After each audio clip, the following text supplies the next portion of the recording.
Chapter 14, Section 2 to 3 of J.B. Bury's The Student's Roman Empire, Part 1. Recording by Morgan Scorpion. The Student's Roman Empire, Part 1, by John Bagnell Bury. Chapter 14. The Principate of Gaius, Caligula, 37 to 41 A.D. Section 2 to 3. Extravagance and tyranny of Gaius, his murder. Feeling himself superior to both law and custom, Gaius did not hesitate to parade his degraded tastes before the public, and to prostitute the imperial dignity in a way which would have seemed simply inconceivable to Augustus or Tiberius. He took a keen delight in the sports of the circus and in gladiatorial shows, and is said to have himself sung and danced in public, and even descended into the arena. Knights and senators were compelled to take part in the chariot races. Charioteering became a sort of political institution in this reign, and continued to be so until the latest days of the empire. There were four rival parties, distinguished by colours: the green, blue, red, and white. Gaius favoured the green faction, and built a special place of exercise for it. But the gladiatorial shows were the special delight of the emperor.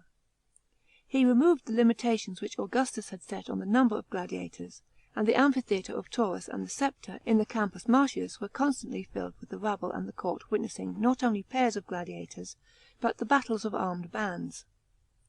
Nobles and knights were forced to fight, as well as slaves, for all his fellow citizens were his slaves in the eyes of this princeps. Combats with wild beasts were also a frequent amusement. One wonders that the higher classes tolerated this juvenile tyranny and such shameless degradation of the imperial dignity. But they seem to have felt it as a change for the better after the parsimony and austerity of the preceding reign, and they saw that the new fashion of things was popular with the rabble. Gaius is said to have lived in incestuous connection with his three sisters, and though this charge is uncertain in regard to Agrippina and Julia, there can be no doubt about Drusilla, of whom he was very fond. He had separated her from her husband, and lived openly with her, after the manner of the Ptolemies and other oriental potentates. When she died, July 38 A.D., he was inconsolable. The Senate decreed her the honours of Livia, her statues were placed in the Curia and in the Temple of Venus, and she was deified under the title of Panthea. All the cities of the empire were commanded to worship her. During his principate, Gaius was married 3 times, and in all cases to married women whom he snatched from their husbands. The first, Orestilla, wife of Cn. Piso, was soon repudiated for the sake of Lollia Paulina, the wife of Memmius Regulus, the same who had assisted in the arrest of Sejanus. She was a very rich lady, and her wealth was probably her chief attraction for the emperor. She was then divorced on the ground of barrenness, and was succeeded by Melonia Caesonia, to whom, though she was a woman of plain features, the emperor seems to have been really attached. As time went on and Gaius found no resistance offered to his sovereign will, as he saw the world at his feet and men of all classes content to be his slaves, he was seized with the idea of his own godhead, and exacted divine worship. The oriental notions which he learned from Agrippa, and the deification of Julius and Augustus, suggested to him this extravagance. He believed that nothing was impossible for him to execute, and his great passion was to make it manifest that he was controlled by no law, and not subject to ordinary human affections. He exulted in looking on suffering without blenching. He regretted that his reign was not marked by some striking disaster such as the defeat of the Varian legions. He used to dress himself like Bacchus or Hercules or Venus, and play the part of these deities in the temples before an admiring crowd. He pretended to converse with Jupiter in the temple on the Capitol, and for this purpose, in order to have speedier access to his divine kinsman, he caused a flying bridge to be thrown across the Velabrum, reaching from the Palatine Close to the newly dedicated temple of Augustus to the Capitoline. Among the gods, as among men, he claimed to be preeminent. He declared that he was the Latian Jupiter, and he challenged with a Homeric verse Jupiter Capitolinus to combat. He endeavoured to manifest his divine nature by architectural constructions of colossal and fantastic designs. He connected the imperial palace with the temple of Castor in the Forum, perhaps by a series of corridors supported on a bridge, and thus made the temple the vestibule of the palace. This construction has disappeared without leaving a trace. His most useful work was the aqueduct conveying to Rome the waters of the Aqua Claudia and the Anio Novus. But this he was unable to complete. He planned a work, which has been often designed but never executed, the making of a canal through the Isthmus of Corinth. His most daring construction was the bridge across the Gulf of Baiae, 39 A.D., which was clearly not intended to be permanent. A soothsayer, it said, had prophesied that Gaius would never become emperor any more than he would drive a chariot across the Gulf of Baiae. Gaius determined to drive across it, attended by a whole army. Having collected all the ships that were to be found in all the havens far and wide, thus impeding the regular course of commerce and causing serious inconvenience, he drew them up in a double line from Bauli to Puteoli. On this bridge of ships was placed a great floor of timber, which was covered all over with earth and paved like a high road. A new and unheard of spectacle was devised, to be exhibited on this structure before it was demolished, and the whole shore from Misenum to Puteoli was crowded with spectators. The emperor, dressed in armour which had been worn by Alexander the Great, rode at the head of a band of soldiers, across the bridge, and entered Puteoli as a conqueror. Next morning he drove back in a triumphal chariot, but dressed as a charioteer of the Green party. He halted at the centre of the bridge and made a speech. A banquet followed, which lasted till late in the night, and the whole scene was illuminated with torches on the bridge and on the coast. Intoxication prevailed, and many spectators were drowned. If he was zealous for his own fame, Gaius was jealous of the fame of others. He caused the statues of the distinguished men of the Republic, which Augustus had set up in the Campus, to be broken in pieces. He forbade the last descendant of the Pompeys to bear the name Magnus. He commanded the works of Virgil and Livy to be removed from the libraries, on the ground that Virgil had no genius, and that Livy was careless. He would not permit the image of his own ancestor Agrippa to be placed beside that of Augustus.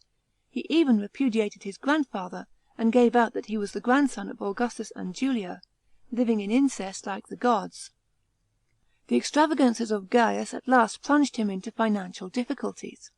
He exhausted the large treasures accumulated by Tiberius, and in order to refill his empty purse he began to persecute the nobles, and confiscate the property of the rich.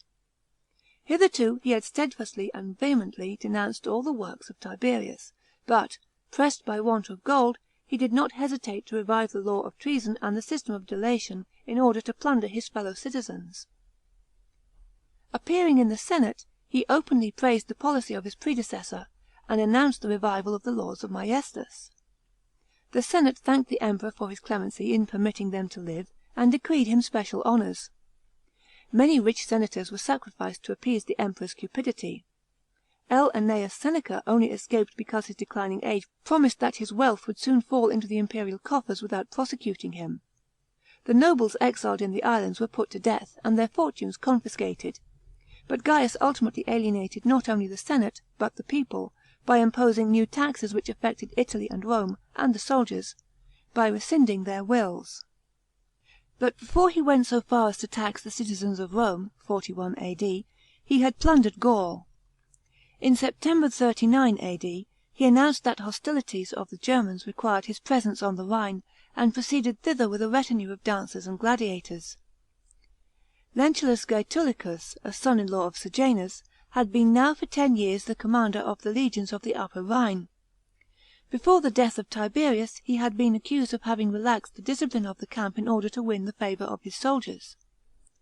When he was threatened by disgrace, he boldly defied the Emperor to remove him from the governorship of Upper Germany, and Tiberius had left him where he was.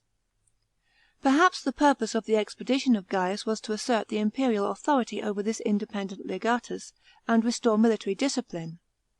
It is certain that the barbarians beyond the limes were at this time troublesome, and the victory which Gaius announced to the senate may have been warranted by a real repulse inflicted on some band of Germans attempting to invade Gaul.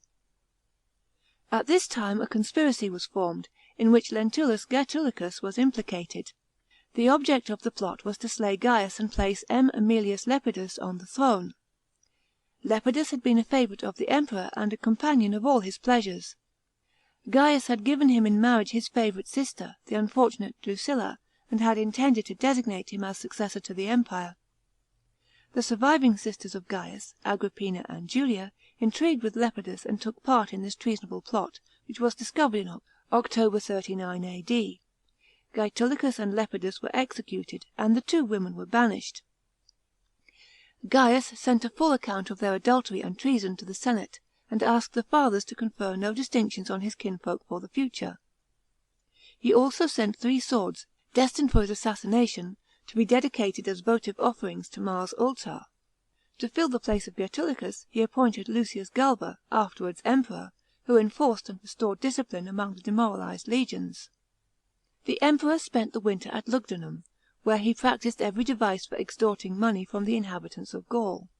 Prosecutions and executions were the order of the day. Auctions were held, at which the people were forced to buy at extravagant prices. It is said that furniture of the imperial palace was conveyed from Rome to the banks of the Rhone, and that the emperor himself played the auctioneer, recommending each article and encouraging the bidding. "This was my father's," he said, "this my great grandfather's, this was a trophy of Augustus, this an Egyptian rarity of Antony." By such means the imperial coffers were enriched. Lugdunum also witnessed the great grandson of Augustus mocking the celebration of the ceremony at his altar, which represented the union of the Gallic provinces. Among the contests which were instituted in his honour were competitions in rhetoric and verse. Gaius compelled the unsuccessful candidates to wipe out what they had written with their tongues, under penalty of being cast into the river. On January 1, 40 A.D., he assumed the consulship for the 3rd time, but resigned it on the 12th day. As his destined colleague had died before the end of the year, and the senate was afraid to nominate anyone in his place without the imperial sanction, the emperor was sole consul during the short period of his office. In spring, he advanced northward from Lugdunum to the shores of the ocean, in order to achieve the work which his greater namesake had attempted, the conquest of Britain. This project was suggested to him by Adminius, a fugitive prince of that island, who had sought refuge with the Romans. The large army which Gaius had collected reached the Bononia (the northern Bononia is now Boulogne, as the southern Bononia is Bologna) of the north, otherwise called Gessoriacum, expecting to take ship there. But one day they were ordered to form in line along the shore, in full battle array, and Gaius, who reviewed his troops from a trireme, suddenly issued a command to pile arms and pick shells. The soldiers filled their helmets with the shells which were regarded as spoils of the sea, and sent to Rome in token of the great victory won by the emperor over the ocean and the island of the ocean. It is quite conceivable that this extraordinary caricature of a British expedition was actually enacted by the eccentric emperor, but it is also possible that the story may be a fictitious parody of a genuine expedition which came to nothing.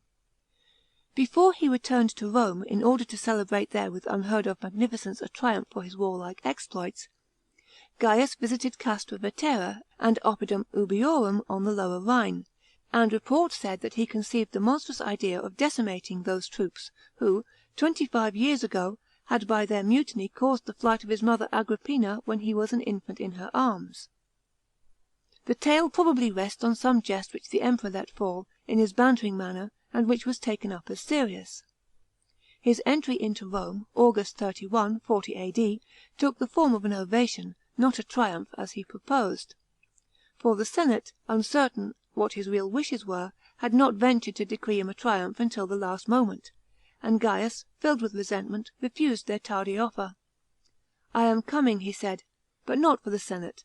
I am coming for the knights and people, who alone deserve my presence. For the senate, I will be neither prince nor a citizen, but an imperator and a conqueror." From the moment of his return the emperor threw off all the remaining disguises which cloaked the monarchy, and all the fictions of liberty. He appeared in the undisguised character of an Eastern autocrat. Instead of entering Rome as a citizen, he entered in the garb of an imperator, and it is said that he would have assumed the diadem, if he had not thought himself superior to the kings of the East who wore it. The cruelties and excesses of the new tyranny, which exceeded what had been hitherto experienced, necessarily led to conspiracies. A plot, in which Anicius Cerealis, who will meet us again in a subsequent Principate, took part, was detected, and the senate decreed that the Emperor should occupy a seat in the curia, elevated so high that no conspirator could reach him. Fear of his life made Gaius doubly cruel, and yet the nobles, instead of striking a blow for their freedom, tried to save themselves by civility to the worthless favourites and delators. Such was the freedman Protogenes, who carried about with him 2 tablets, called Sword and Dagger, on which the names were inscribed of those who were marked out for death by execution or assassination. To what a pass the spirit of the senate had descended is illustrated by the fate of Scribonius Proculus.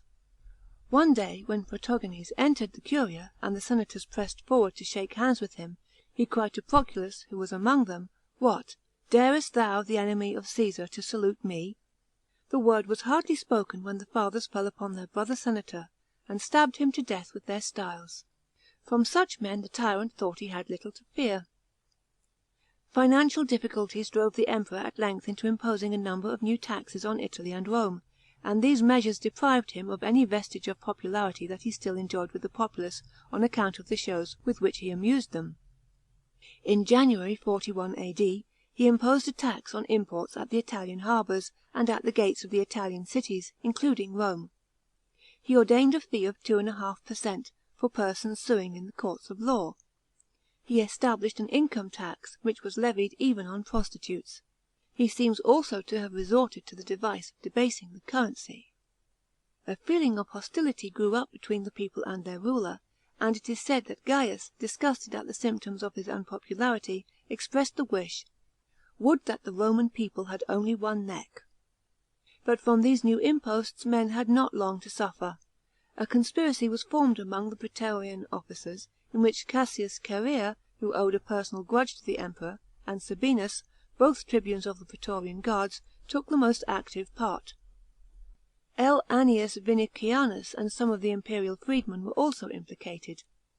The blow was struck on the 24th of January, 41 A.D., just as Gaius was making preparations for a campaign of extortion in the rich province of Egypt.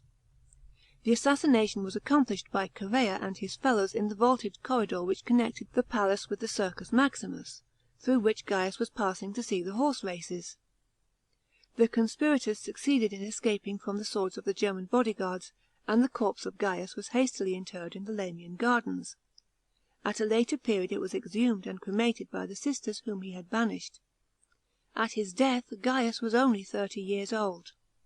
SECT. 3. Provincial government. The Jews.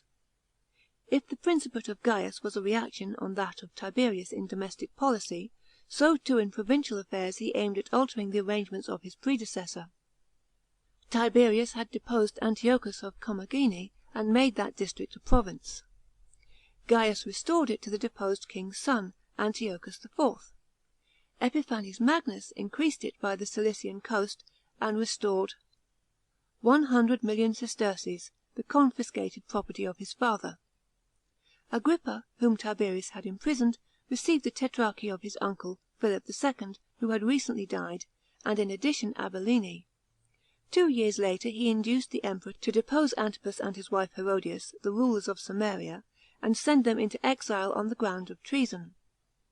Samaria was given to Agrippa, who thus united under his sceptre the lands which had formed the kingdom of Herod the Great, with the exception of the province Judea. In Thrace a Roman officer had governed the inheritance of Cotys since 19 A.D. Gaius restored it to Rhoemetalces, son of Cotys, and increased the realm by the rest of Thrace, which had belonged to another Rhoemetalces, the son of Rhascuporis. The younger brothers of the restored Rhoemetalces had been brought up with Gaius himself in Italy, and were related through their mother Antonia Tryphania with his own grandmother Antonia. He therefore provided them also with kingdoms. To Polemo he gave Pontus Polemoniacus, and to Cotys Lesser Armenia. Another appointment made by Gaius at the same time, 38 A.D., was that of the Arabian Scaemus to the throne of Iturea. But while he restored dependent kingdoms in the east, he pulled down a dependent kingdom in the west. Ptolemy, king of Mauretania, was summoned to Rome and executed, in order that his treasures might replenish the Emperor's coffers. It was contemplated to divide Mauretania into two provinces, Caesariensis and Tingitana, and this arrangement was afterwards carried out. Gaius also made an administrative change in the neighbouring provinces of Africa and Numidia. Africa was the only senatorial province in which a legion was stationed under the command of the governor. Gaius removed this anomaly by consigning the legion to an imperial legatus, who was also entrusted with civil functions in Numidia, while the powers of the proconsul were confined to the administration of civil affairs in Africa Vetus. The claim of the Emperor to receive adoration as a god led to disturbances among the Jews, both in Judea and at Alexandria. In 38 B.C. Herod Agrippa visited Alexandria on the way to his new kingdom. His appearance in the streets in royal state led to an anti-Jewish demonstration among the non-Jewish population, and the prefect of Egypt, Abilius Flaccus, with a zeal which proved unlucky for himself, seized the opportunity to require that the Jews, whom they detested, should set up statues of the Emperor in their synagogues. When the Jews refused to submit to such an abomination, their fellow citizens drove them into one quarter of the town, and destroyed their dwellings throughout the rest. Many of them were slain in the tumult. But Flaccus, who had also issued an edict forbidding the Jews to keep the Sabbath, paid the penalty of his wrongdoing.